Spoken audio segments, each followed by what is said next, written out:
Mga dahilan kung bakit ibinoto si Bongbong Marcos ng karamihan. Kahit ang mga dilawan ay naninira at nagsasabing ang mga Marcos ay magnanakaw. At kung si Bongbong Marcos ay manalo, maaring gawin niya ang pinagagawa ng kanyang ama, yung diktadorya at yung pagnanakaw. At bakit nga ba siya ibinoto ng karamihan? Kasi ang akala ng karamihan ay hindi totoo. Kasi maraming mga videos sa mga vlogger na nagpalabas na hindi totoo yung pagnanakaw. Kasi daw, yung mga aligasyon na yon ay hindi napatunayan. At may iba naman talaga na napatunayan pero hindi pa rin naniwala. At isa na ako doon. Bakit nga ba hindi ako naniwala? Kasi may mga vlogger dati at si Imelda Marcos ay nagpalabas ng video na yung Last Will and Testament ni Ferdinand Marcos Sr. ay maari lamang makukuha kapag isa sa kanyang pamilya ay magiging presidente. At ang sabi noon na yung Last Will and Testament na yon, kapag makukuha yun ay para sa mga Pilipino yun at hindi sa mga Marcoses.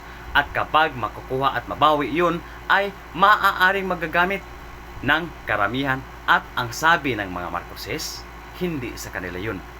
At yun raw ang nakalagay sa Last Will and Testament. Yun ang inaasahan. Now, to be honest, aminin natin kasi isa ako sa nabudol doon at sa napaniwala. Kahit sinasabi ng mga dilawan na ang mga Marcos ay diktadorya at magnanakaw. Now, bakit nga ba kung dati, grabe to be honest, makipagbardagulan ako sa comment section kapag ang mga Marcoses ay binibara ng mga dilawan at mga penklawan. At bakit nga ba ngayon hindi ko na nagustuhan si Bongbong Marcos? Isa lang ang rason. Totoo pala talaga ang pinagsasabi ng mga dilawan. Ngunit ang pinagtataka ko lang ngayon, bakit nung mga dilawan dati hindi na nagsalita against Marcos ngayon, kundi parang sang-ayon na sila at si Inday Sara yung pinagbabara nila, si Inday Sara yung binabas nila. Ano ba talaga? You know, kung kami dati na mga Marcos supporters, hindi naniwala sa inyo, at ngayon na nakita na natin at parang pinatunayan ni Bongbong Marcos na talaga sila ang diktadorya. Yung pamilya nila ay diktadorya at magnanakaw. Bakit? Bakit nasasabi namin na totoo pala yung pinagsasabi ninyo na diktadorya sila at magnanakaw? Tingnan yung pinagagawa nila. Living proof yung pinagagawa nila kay Inday Sara. Ang confidential fund, yung pinag-investigahan nila ay ang OVP lamang. Bakit hindi isinali ang lahat na government agencies na merong confidential fund? Kahit in-erase na yan ni Marcolita sa Kongreso na dapat lahat na agencies na merong confidential fund ay dapat imbestigahan kasi in aid of legislation. So, in aid of legislation, so kailangan imbestigahan lahat para malaman talaga kung paano sila gagawa ng batas para dyan. Ano ngayon mga dilawan? Bakit tahimik kayo? At kung makikita namin yung mga post ninyo, si Inday Sara yung binibirahan ninyo ngayon. Hindi na si Bongbong Marcos. Ba't hindi naman lahat? Kasi marami naman din mga sikat na mga vloggers, mga TV personals na kung dati ay grabe makapanira sa mga Dutertes. Pero ngayon ay sumuporta na sila sa mga Duterte at nanindigan pa rin sila sa kanilang paniniwala na ang mga Marcos magnanakaw. Now, hindi lahat na mga dilawan ay ganyan. Pero mabuti naman si VP Lini kasi nagiging neutral siya, hindi siya nagsasalita. So it means parang nagmamasid siya.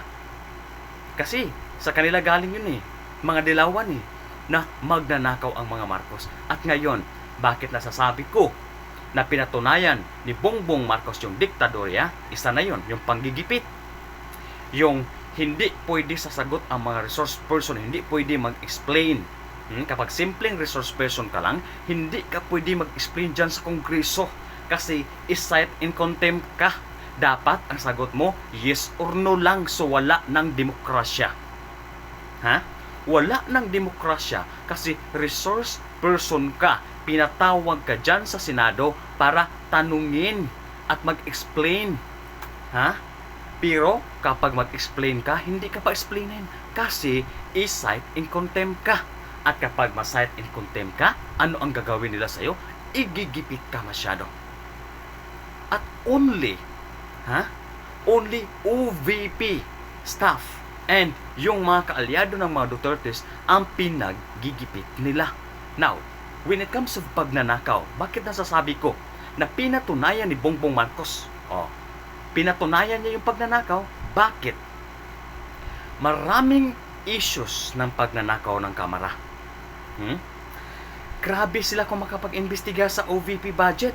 Sentimo, centavos ay kina-counts nila, inuukit kahit confidential fund, mga bubo.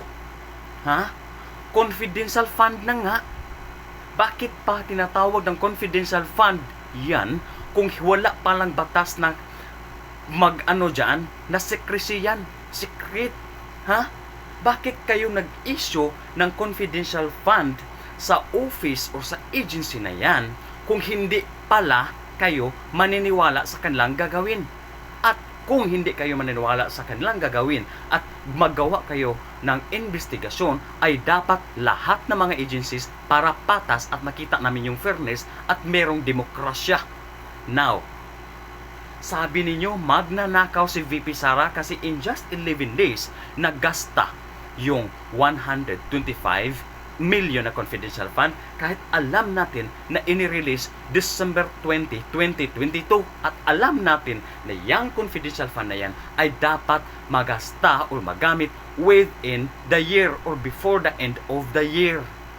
Maraming issue na ang Kamara ay talamak ang korupsyon. Yung mga Kongreso, marami tayong nakita na grabe ang mamahal ng mga gamit nila, yung sasakyan nila, yung mga relo nila, yung mga gamit nila, yung bag nila, grabe ang mamahal. Pero bakit hindi iniimbestigahan sa Kamara? At ito pa, si Marcolita na nag-iisang nagsalita na dapat lahat na confidential fund ay imbestigahan, tinanggal nila bilang Vice President in Good Governance sa Quadcom. So ano yun? It's very clear ang panggigipit nila at yung pagiging diktadorya nila. At bakit? Bakit wala ni sa inyo ang nagtangka? Kung talagang totoong lingkod bayan kayo, dapat iniimbestigahan ninyo. Dati si Amy Marcos ay nagsalita pero ngayon na nahimik na naman si Amy Marcos. Parang pinatunayan talaga nila na totoo yung pinagsasabi ng mga dilawan dati. Hindi kami naniniwala dati dyan kasi ang akala namin paninira lang ng mga Marcoses. Kasi kapag makita natin yung mga videos ng Marcos Sr., ang babait tulad ni Bongbong Marcos na ang babait. But hindi natin alam kasi hindi natin alam talaga dati walang social media. But ngayon, mayroong social media. At hindi daw mag-response ng mga pang-atake. Dati ba yan? Ina-atake ng mga dilawan pero parang hindi mag-respond eh. Ang bait, hinahayaan lang yung mga dilawan na aatakihin siya. Maybe it's true, kaya hindi siya nag-react. Or, kasi ang akala namin, mabait lang talaga yan sila, hindi nag-react. Maybe it's true kasi hindi nag-react. Why? Nung lumabas ang Fulboronic video niya, hindi siya nag-react. That was very alarming. Bakit hindi siya nag-react? Now, sagutin nyo kami dyan mga dilawan.